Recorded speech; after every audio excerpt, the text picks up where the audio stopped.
kugira ngo tubabangure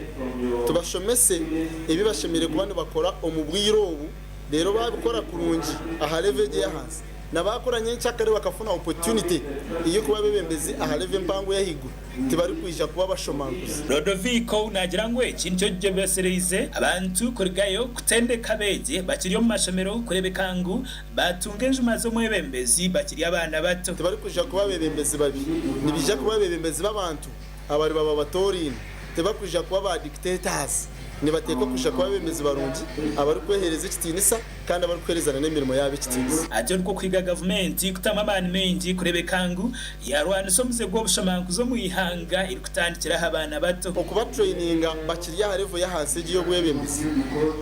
obwebembezi bworani gutandikira hasi ni manyangu abantu abutwa traininga abamwe nibo bakuja kuba ba MPs banchakana no kuza kuba bari ba chairman ba district abamwe nibije kuba bari ba DHO za kuba n'abashaho binja bari ya mwene twabahereza obukugu obwo kugira ngo bareke kuba corrupt hati bareke koresho bihata abo kuba bakikora hati nikija kubaguma mu start kizobe ko empowering them to be leaders, servant leaders, leaders of reputation. Theme yiti kizobe yabiri transformative leadership kangwaye ndabantu kunzi okubahindura busya Ankunda Best Arnold umukuru w'abezi aba Bishop Stewart University kandi oberi naye gisabezaba agizirengwe kireta iro muzogu gwagumanwe yongera mu Eihanga no kugira ngo government state ireho buriyo bona kurebekangu yaye gisabanya Uganda abuze buriyo mu muzogu okukira munonga umbana bakiriyo mu mashomero leader ko kuba yambirweho kugira ngo aheburwe amagezi bamuhira amagezi go gukora iki ncumanyisa nashika yari kumanya icyakuza gukora abana ko kweza kuba selected okubwo mbandi kija kiretera kugira ngo mbija batine knowledge as far as leadership is concerned konka ko kwija wabegesa wabagambira don'ts and do's kija kibayambo ku delivering aje uhereza umushomero kurete bitekatiko by'abana ukutware bitekatiko bya administration kandi uza kushanga administration n'abana mukora nka team oguna agira ngo amatendekera gatari gamwe na gamwe tugakutaho umutima okutendeka abantu kuba bebembezi ba nyentya beitu bewangu Eihanga nitekateka kutunga bebembezi umbantu abato abari mu mashomero bwa hati corruption okwija kwayo noshanga umuntu nayija ayizire kwihamu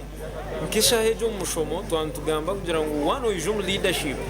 leadership is temporary no tahamu oshora hazama abandi mwene uko kwijoro kugira ngo no urya ngunonda oyube mweki tukaba mwebembeza umurunje nco kurebera corruption zibire nyingi konka kufuta hamwe kucuma ngo leadership temporary kufuta hamwe kucuma ngo leadership no yija okugira ngo ogire icyo wahinduraho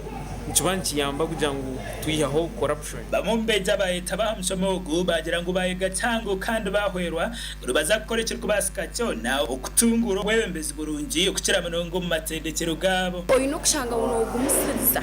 kandi nogendera ombana abane bagamba obanzo biri seninge obikurikitse like nkito bana roshanga banitwa bingi bakunda kukunda uko budanke bicipiki kandi oshanga like nga ba administrators bombagira akadanke tukakurikizwa so yo kushanga naba successful mbeni shanga nagira mbu I have to favor those people my fellow students mbaje okay kumeni mwenda kadanke mwaza katunga chimaza katunge shahezi then ngemo akatunge shahezi wenda tete gansabari aba administrative kumesha hezi wenda batandi banje bari nyaha mwikirize tukosobushobozo obu kwase honorable praise ikirabeki ngomwe abasingiriyo okukoraki mugwateho twase omushiwitu honorable praise ikirabeki Thank you so much. Gasha kwa Gerard Tugume, our Sky TV, again Shong.